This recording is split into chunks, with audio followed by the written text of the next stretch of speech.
Assalamualaikum warahmatullahi wabarakatuh.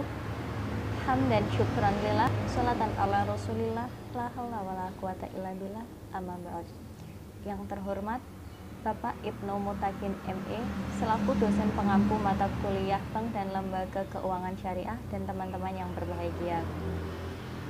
Pada kesempatan kali ini, kami dari kelompok 2 akan mempresentasikan hasil diskusi kami tentang pengertian lembaga keuangan dan bentuk-bentuk lembaga keuangan.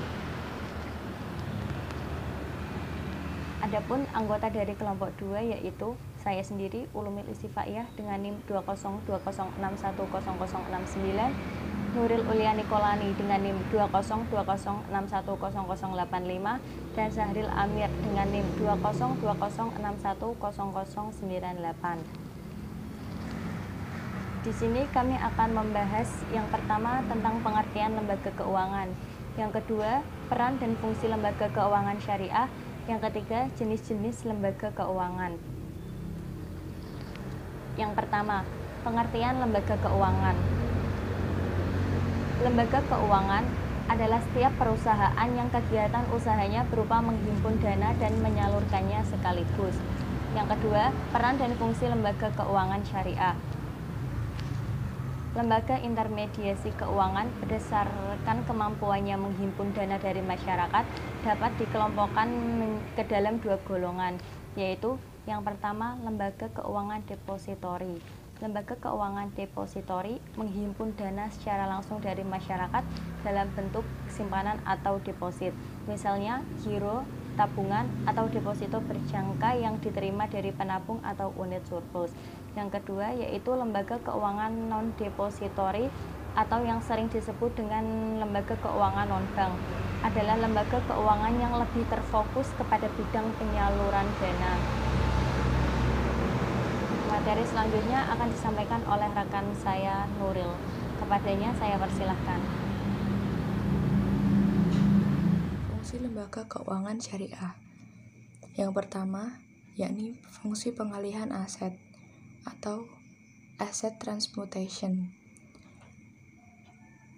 Pengalihan aset yakni bank dan lembaga keuangan non-bank memberikan pinjaman pada pihak yang membutuhkan dana dalam jangka waktu tertentu. Yang kedua, yaitu fungsi transaksi. Fungsi transaksi ini adalah bank dan lembaga keuangan non-bank akan memberikan kemudahan pelaku ekonomi untuk melakukan transaksi barang dan jasa. Yang ketiga, fungsi likuiditas. Fungsi likuiditas ini dapat menempatkan dana yang dimiliki dalam bentuk berupa giro, tabungan, deposito, dan lain-lain. Yang keempat, fungsi efisiensi, yakni lembaga keuangan memperlancar dan mempertemukan pihak-pihak yang saling membutuhkan.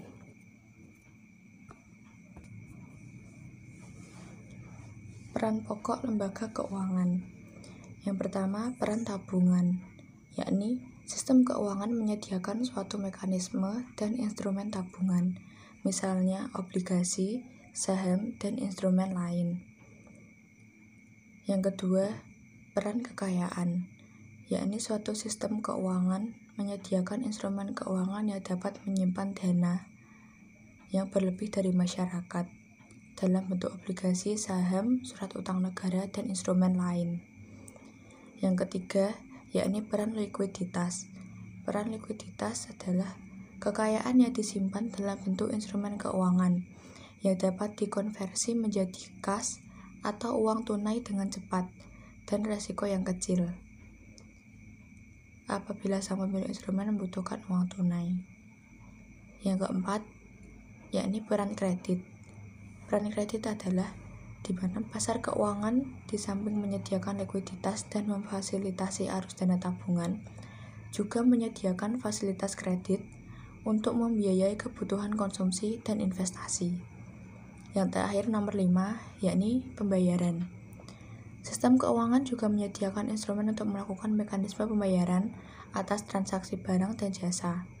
Instrumen yang bisa digunakan yakni cek, giro, kartu kredit, dan kartu debit. Baik, saya akan melanjutkan presentasi dari rekan saya. Yang ketiga, jenis lembaga keuangan. Jenis-jenis lembaga keuangan. Lembaga keuangan dan jenis lembaga keuangan itu dibagi menjadi dua. Yang pertama, lembaga keuangan yang bank. Yang kedua, lembaga keuangan yang bukan bank atau non bank. Lembaga keuangan bank itu dibagi menjadi dua. Yang pertama, bank umum. Yang kedua adalah bank pengkredit rakyat.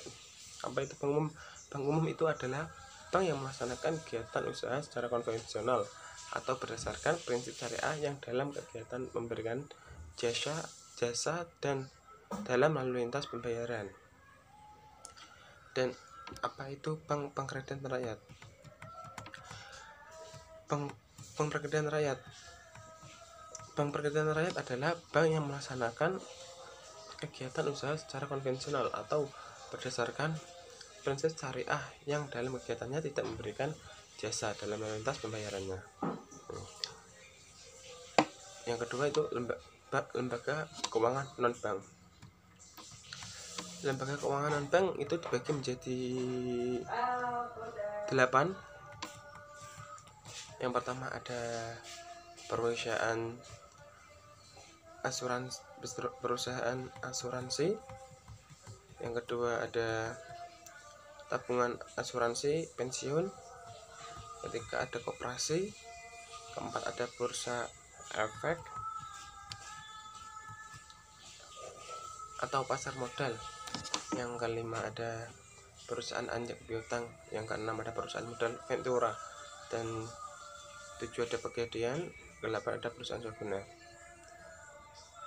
Yang pertama ada perusahaan asuransi. Perusahaan asuransi adalah perusahaan yang memberikan jasa-jasa dalam penanggulangan risiko atas kerugian, kehilangan manfaat, dan tanggung jawab hukum pada pihak ketiga karena peristiwa ketidakpastian.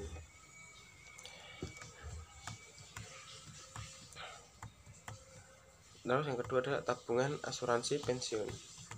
Tabungan asuransi pensiun atau yang disingkat TASPEN adalah badan hukum yang mengelola dan menjalankan program yang menjanjikan manfaat pensiun. Yang ketiga, koperasi. Apa itu koperasi? Koperasi yaitu menghimpun dana dari masyarakat dan meminjamkan kembali kepada anggota atau masyarakat. Yang keempat ada bursa efek atau pasar modal. Adalah tempat untuk jual beli surat-surat berharga. Itu yang dinamakan bursa efek atau pasar modal. Yang kelima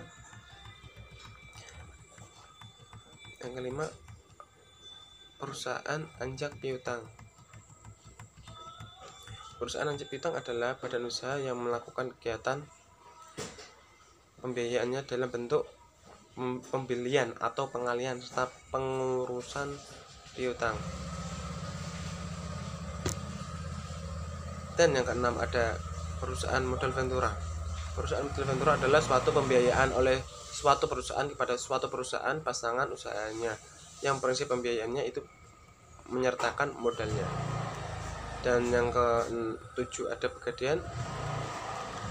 Pegadaian yaitu suatu usaha yang memberikan pinjaman bagi nasabah dengan jaminan barang bergerak.